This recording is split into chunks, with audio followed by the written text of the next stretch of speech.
Më 14 maj të vitit 1942, në kulmin e luftës së dytë botërore, ndodhi një akt historik që sot pothuajse askush nuk e përmend.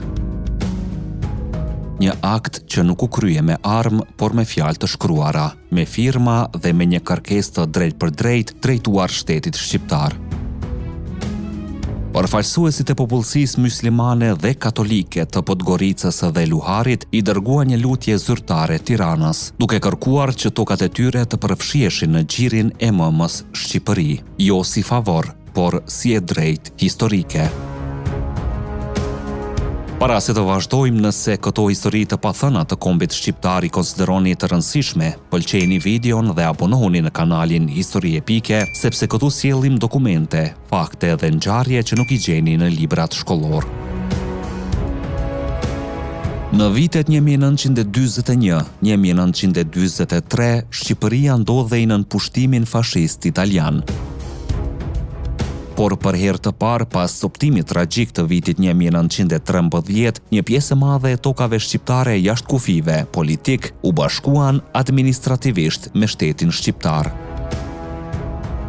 Kosova, pjesë të Maqedonisë dhe të Malit të Zi u rikthyen përkohësisht nën trungun Am.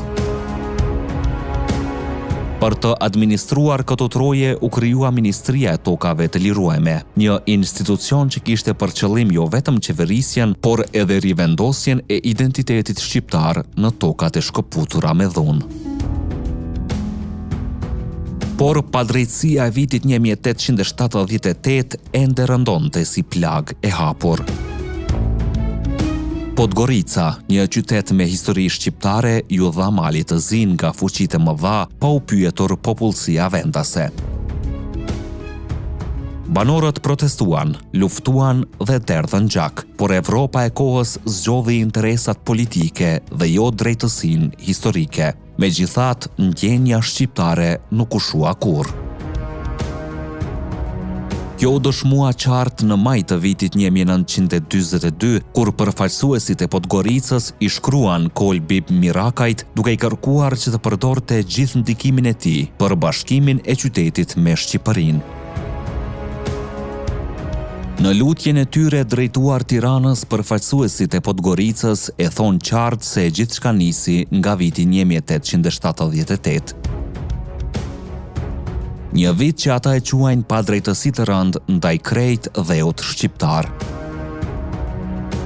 Ata shkruajnë se Podgorica, qyteti i jon që ka qenë herët avon, tokë thjesht shqiptare, ju dha Malit të Zi, duke theksuar se kjo ndodhi pavarësisht faktit se popullsia vendase luftoi dhe protestoi kundër këtij vendimi. Ata kujtojnë se shqiptarët e Podgoricës të lidhur me bes derdhën gjakun e tyre, por Evropa e asaj kohe nuk deshi t'i merrte parasysh të drejtat e tyre. Në një protestë të vitit 1878, të cilat ata e citojnë në shkresën e vitit 1942, thuhet hapur: Në atë nënshkruemit, lusim që të merret parasysh rreziku që i kërcënohet që njëson. Kombi shqiptar si katolik ashtu edhe muhamedan është i një mendje për të mbrojtur atë dheun prej shkëputjes së projektueme të tokave. Kjo fjali tregon qartë se ndarja nuk ishte vetëm territoriale, por një kërcënim për vetë ekzistencën e tyre si shqiptar. Por ajo që e bën këtë dokument edhe më të fortë është mënyra se si përfaqësuesit e Podgoricës i kundërpërgjigjen pretendimit se qyteti ishte slavizuar. Ata shkruajnë se kjo është një përshtypje e pathemelt dhe sqarojnë se edhe popullsia ortodokse e qytetit ishte shqiptare. Sipas tyre, këta banorë kishin ardhur nga Kuqi, Pipri, Leshanji, Bjelopallçi dhe se origjina e tyre rridhte nga Dugagjini, gjë që, siç theksojnë ata, e pohojnë edhe vetë. Në shkresë thuhet prerë se të 8.000 banorët ndonë se janë ortodoks, janë shqiptar e kryekëput shqiptar. Një deklarat që rrëzon çdo justifikim etnik për mbajtjen e Podgoricës jashtë Shqipërisë.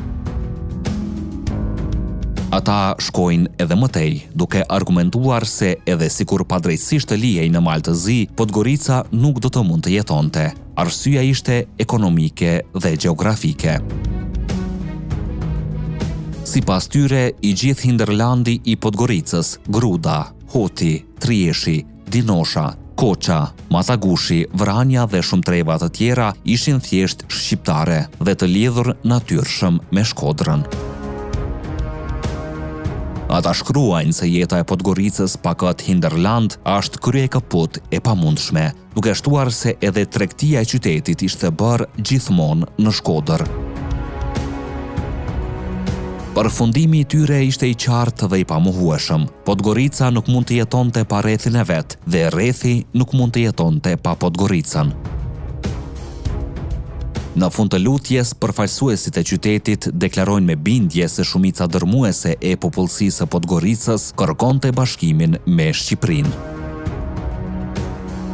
Ata theksojnë se kjo ishte një kërkesë e përsëritur dhe se tani, kur po hapej mundësia e rishikimit të kufive, kërkonin që të ndreqet ndër të tjera edhe padrejtësia e pësueme prej Podgoricës.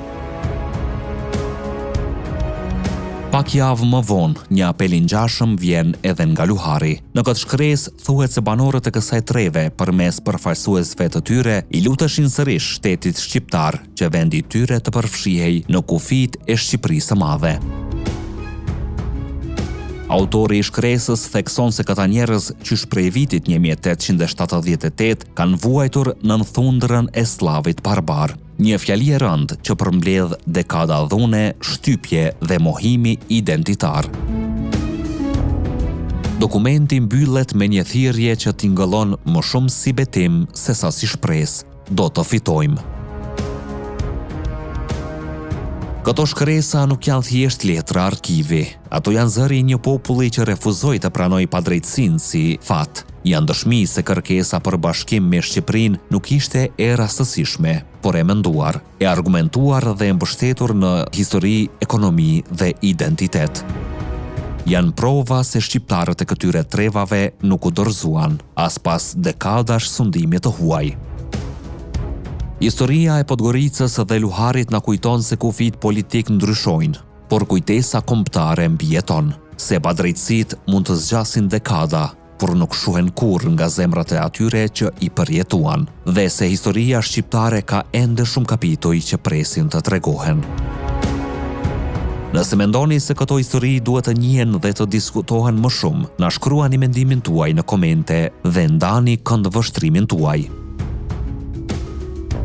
Ne jemi Histori Epike, aty ku e kaluara rilind.